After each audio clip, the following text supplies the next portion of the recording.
Welcome to the Piston Fanatic. I'm your host, Dave Dalton, and I'm excited to share my passion and perspective of our Detroit Pistons as we go on this fantastic voyage together. I've been a diehard Piston fan since the days of Dave Bing and Bob Lanier. I've also been a varsity basketball coach of a very successful program in northern Michigan. Today, Piston fans, we've got a lot to talk about. We're going to talk about the last two games where the Pistons had tough losses against the Orlando Magic and the Toronto Raptors. And we're going to look at some injuries that are going on with our Pistons, a little bit about the draft, and just a lot of different things we got to cover today. So let's get started. We'll get started first with the game against the Magic. And Orlando's been playing great this year. They've really, since the very first part of the season, they've been really special. They won way over half their games. But the Pistons were down by 5 with a minute 30 left. And Ivey hits this three with 4.5 seconds to go that ties the game. And if you watch the game, you got to see that after he shot it, they have this rule that you have to give the shooter room to land, and he landed outside the 3-point line. He did not jump forward or kick his feet forward, and the Magic player clearly went underneath them. So he really should have got the free throw to shoot, to put us ahead. So then with 4 seconds left, they call timeout, get the ball out at half court, and they get the ball to Banchero, and Livers is guarding him. He does a great job, forces him to take a tough shot, driving left-handed drive outside the lane, but he misses it, and we don't get the box out, and Wendell Carter comes in and dunks it at the buzzer. So that was a very tough loss. But I'm just going to tell you, just like the Toronto game was right down to the wire, and it was a tough loss. But these are great games for us. I still contend, I know everybody says, it does hurt those guys. Those guys go in the locker room and they lose those tough, close games after winning only 15 games all year. It's terrible for them. But I don't see, the benefit in games that we won at the end of last year aren't benefiting us this year by the time the summer's through. So I'm just contending that for us to, have the better chance to get the better odds for the draft pick are better. So we still played them right to the wire. We just lost by a point instead of winning by a point.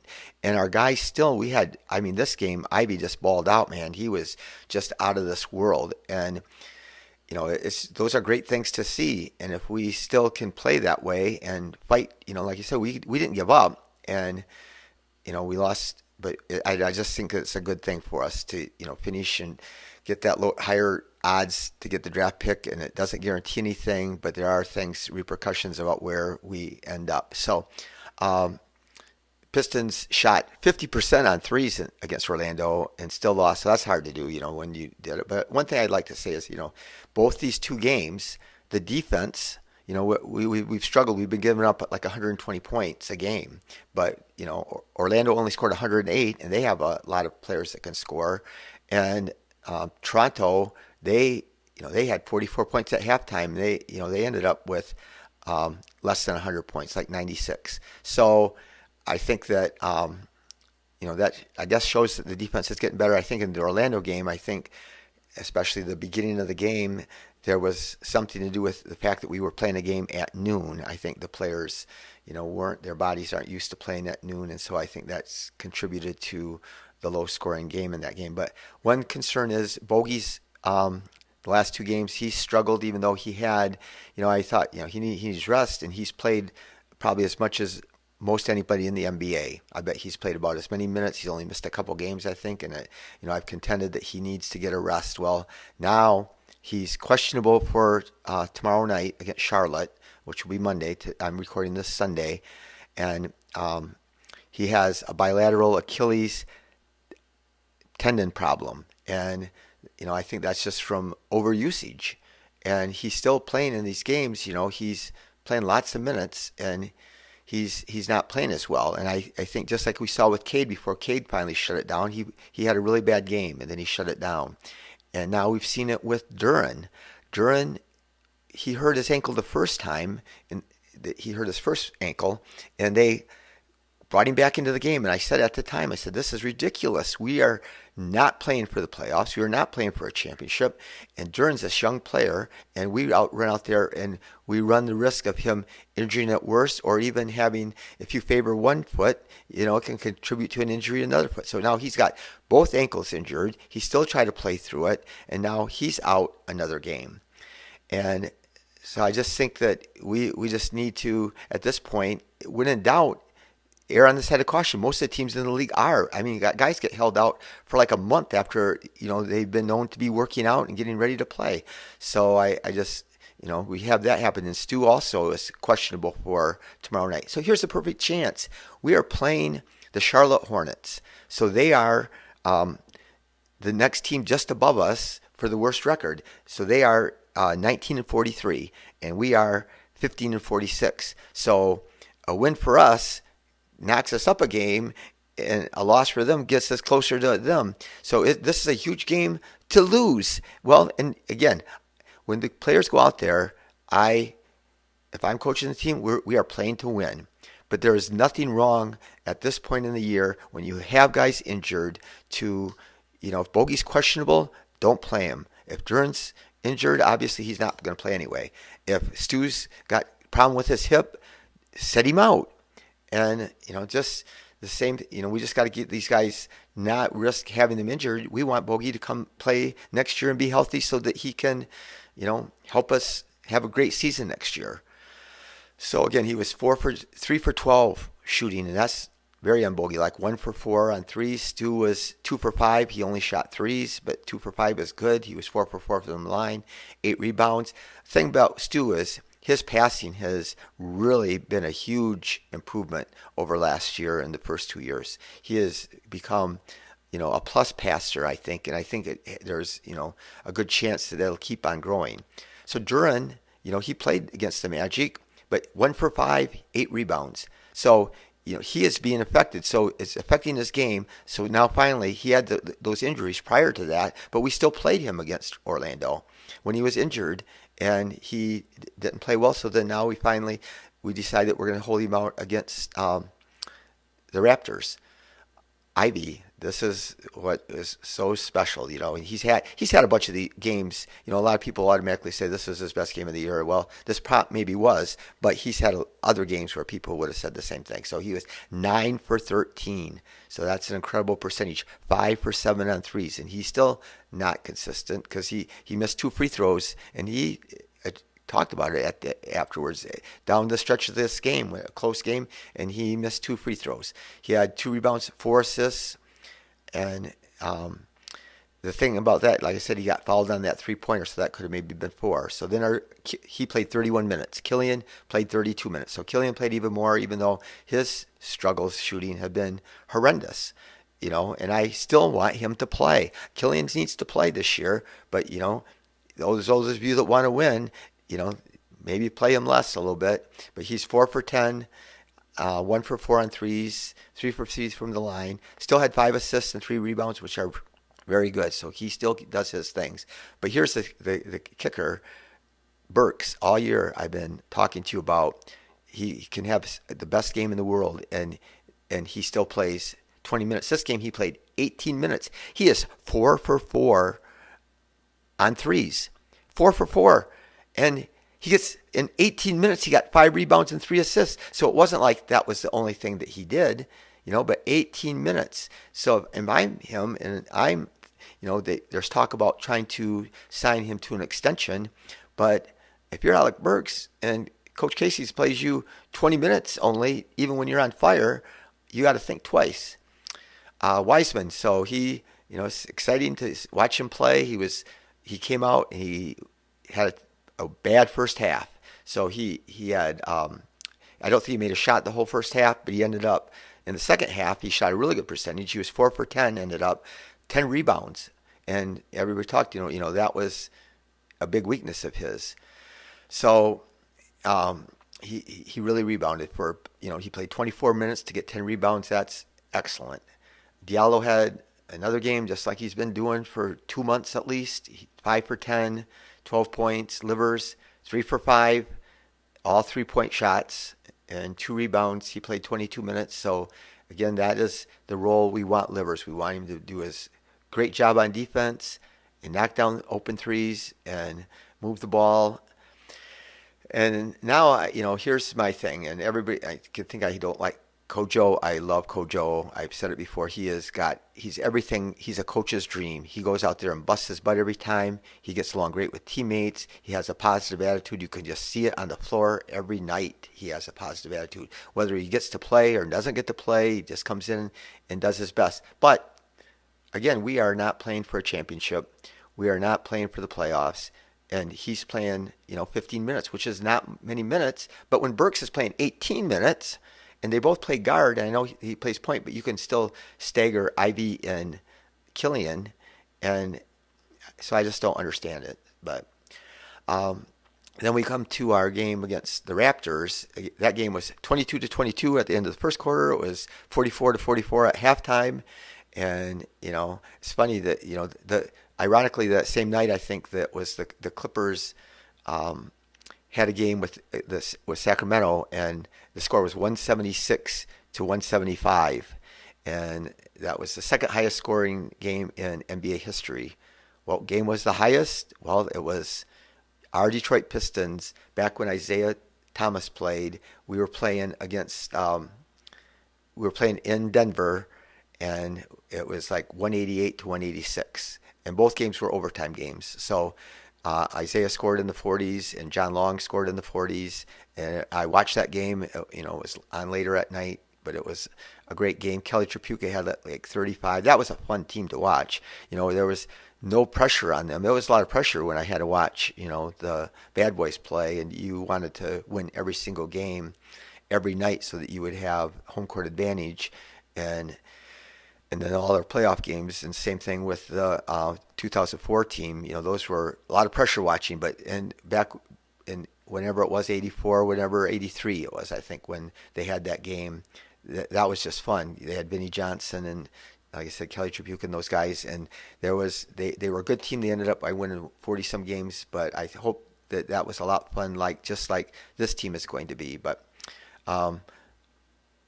they didn't play well. Toronto didn't play well. Scotty Barnes, who has struggled badly this year, he got Rookie of the Year over Cade, which makes me and some other Piston fans, the big thing was they were winning. So that was why he just got to get the award. And he was 5 for 17 and 1 for 5 on threes.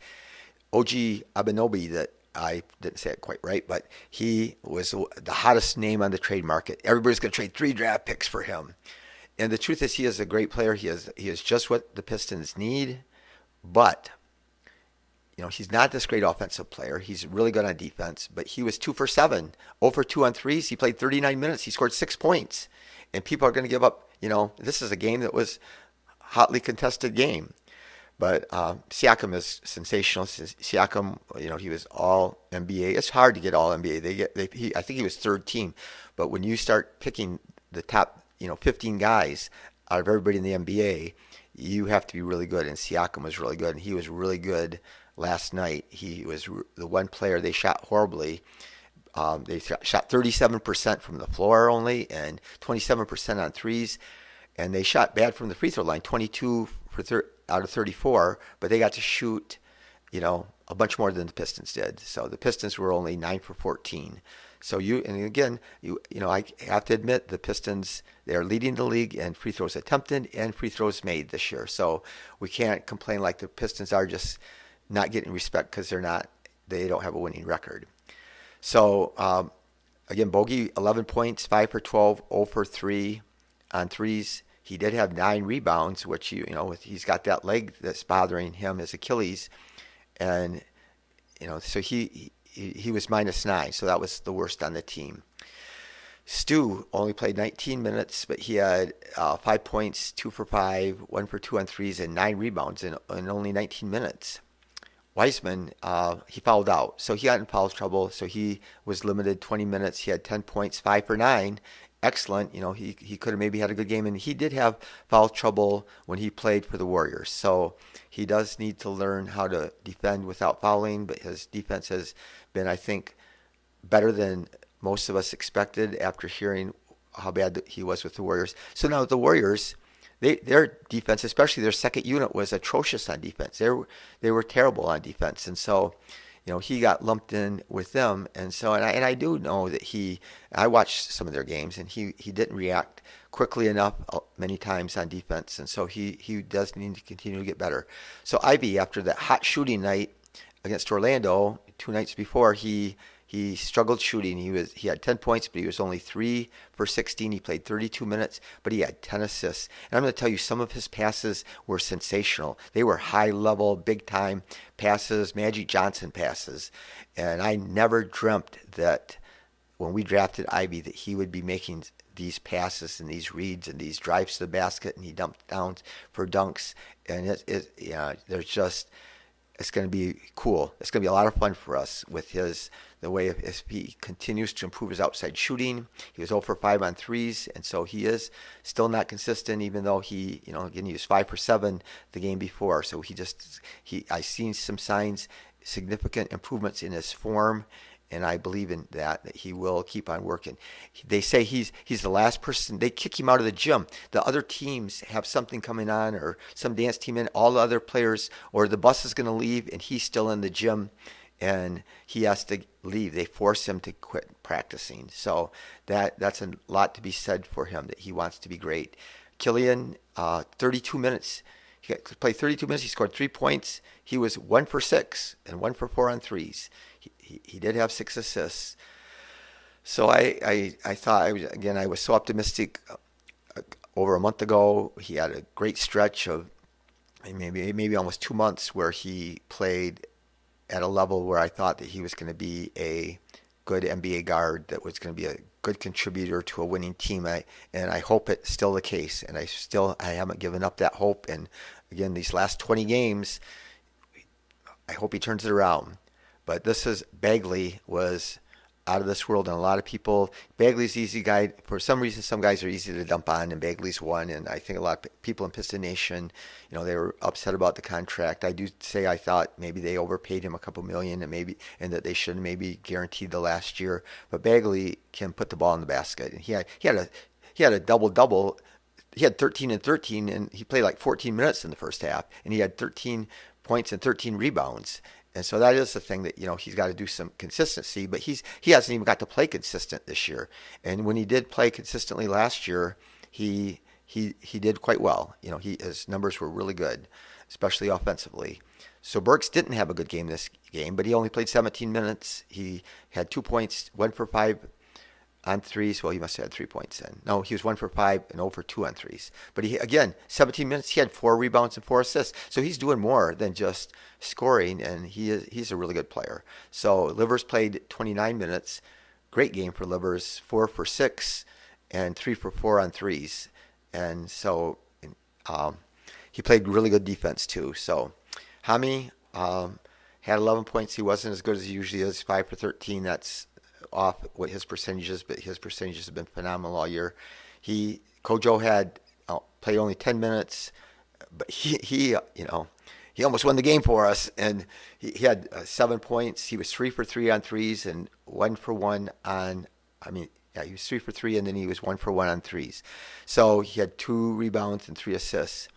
Another new player we have, R.J. Hampton. So it's funny, R.J. Hampton, he recalled this time when when Troy Weaver said to him during the draft process that maybe we'll see you down the road, something to that effect. And so Troy establishes his relationships, and that's why it's really important for teams to do all their homework. Even so, like if we have the first, like me personally, I'm only looking at like the top 5 guys.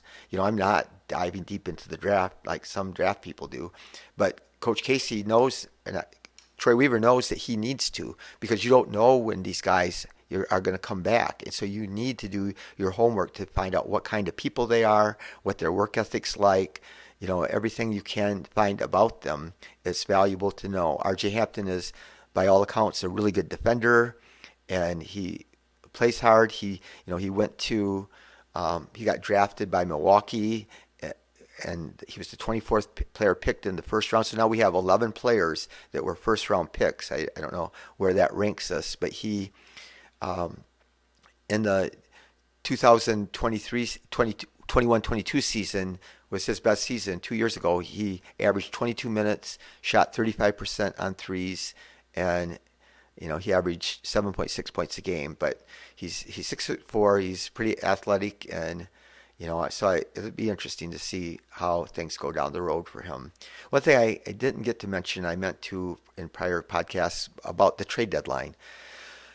If this season, before the trade deadline, I'm always saying on each of my podcasts, I said, why aren't these guys making deals? Why do they wait till the last second? It doesn't make any sense to me. Well, it almost came back to bite, the Pistons, whether you think it does or not, that that trade almost didn't go through. So had they made that trade the day before the deadline, they would have had time to maneuver and make some other moves. But by the time the physical occurred, it was after the trade deadline. So we couldn't restructure the trade. So maybe we could have just sent, Sadiq to Atlanta or wherever, and then Wiseman, and then the Warriors just kept the picks instead of including Portland.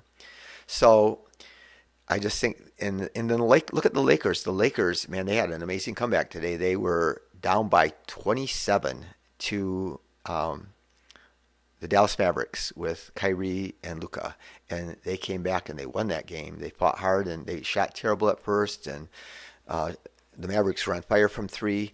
But the Lakers now they are so desperate. They look like they got things rolling. I think they had the longest winning streak in the Western Conference up right at the moment. I don't know how many it is, but they should have made this trade. They needed to trade to get those guys before they kept on sinking further and further. Their record isn't good, and so now just to get into the play-in, they're going to have to win.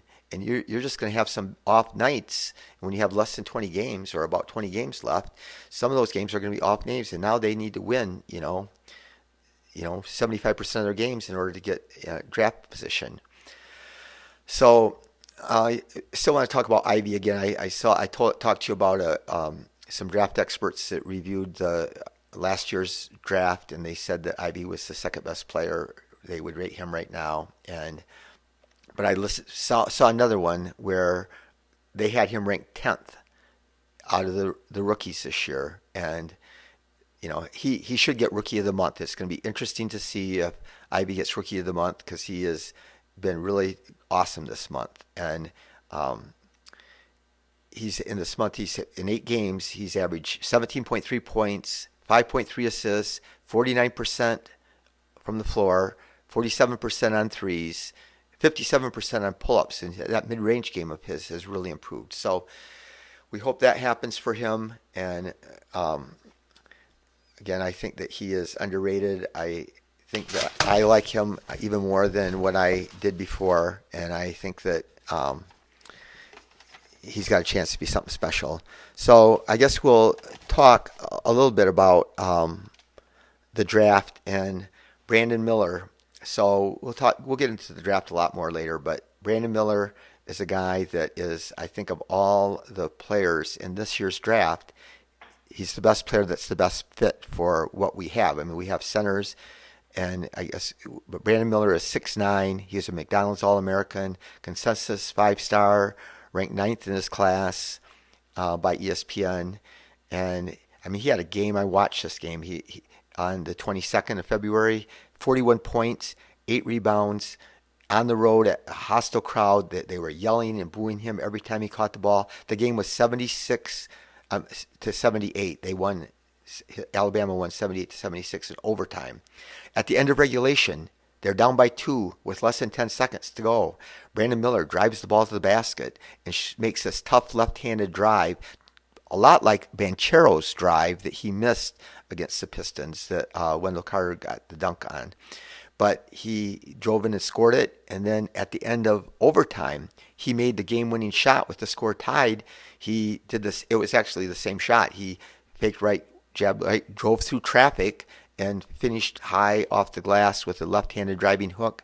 And he has gotten way better during the season. His three-point shooting is phenomenal. He's 6'9". He's been the best three-point shooter probably in the nation, but he's playing on the second-ranked team in the nation against tough competition who are going after him. like I said, he was clutch.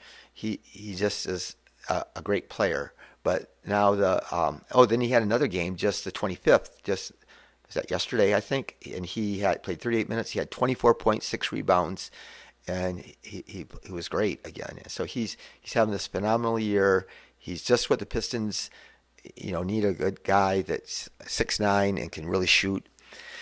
But what happened with Brandon Miller, and I don't have all the details of the story. I don't think anybody knows all the details of the story, but Brandon Miller, him and some of his teammates went to some club, and the line was too long, so Brandon Miller didn't want to go, so he dropped off to his teammates, and he went back to the dorm or wherever he lived, and they called him to tell him to come and he called this other friend to bring his gun, and I think that the guys got out of, Brandon Miller drove him there, and I think the guy left his gun in Brandon Miller's car. So they go back, Brandon Miller drives back there, and somebody gets the gun out of the back seat of Brandon Miller's car. Brandon Miller did not hand the gun to the guy, supposedly, or maybe, I don't know if he knew that he was getting the gun, but he got the gun.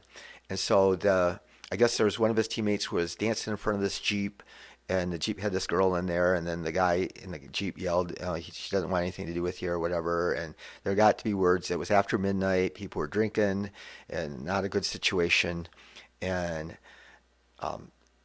there were shots fired, and there were 8 shots fired, I think, into the Jeep, and it hit a woman that was 23-year-old woman that has a boy, and so this is just devastating. No matter what you think of the politics and what we're going to discuss, it is just unimaginable to think of, the pain that the parents of that girl and the little boy losing his mom, and that it was needless. It was needless. It's a bunch of jacked up, macho guys, and they get guns, and they're 19 years old or 20 years old, and then the senseless killing happens. But the more controversy was made because Brandon Miller's a star, and he's, third or fourth player everybody thinks is going to be top player picked in the draft, and he's the best player probably in college basketball. He could get college player of the year.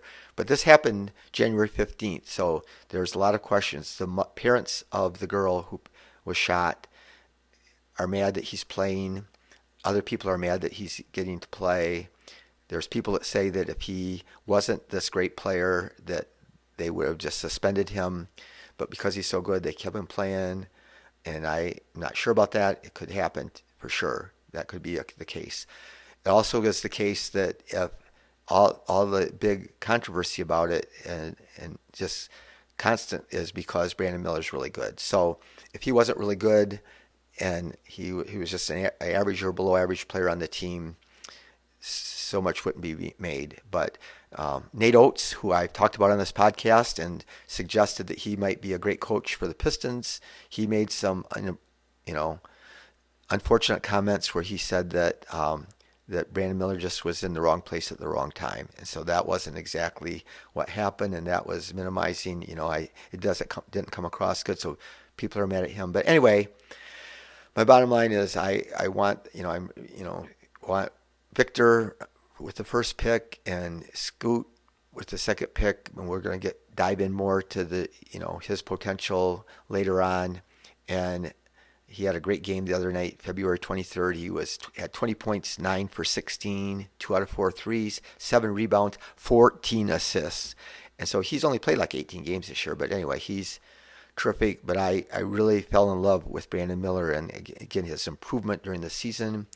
And now, fortunately, I think everything will be decided, and we will know what's going on with him. By all accounts, before this, everybody that looked into him said that he had great character and whatever. Young guys go to the bar, but what happened was inexcusable. And so we'll see what happens with that. But anyway, sorry to end my podcast on such a terrible note. It makes me sick to my stomach, and to think about how heartbreaking it is for that girl. But thank you for listening. Again, I appreciate so much everyone that listens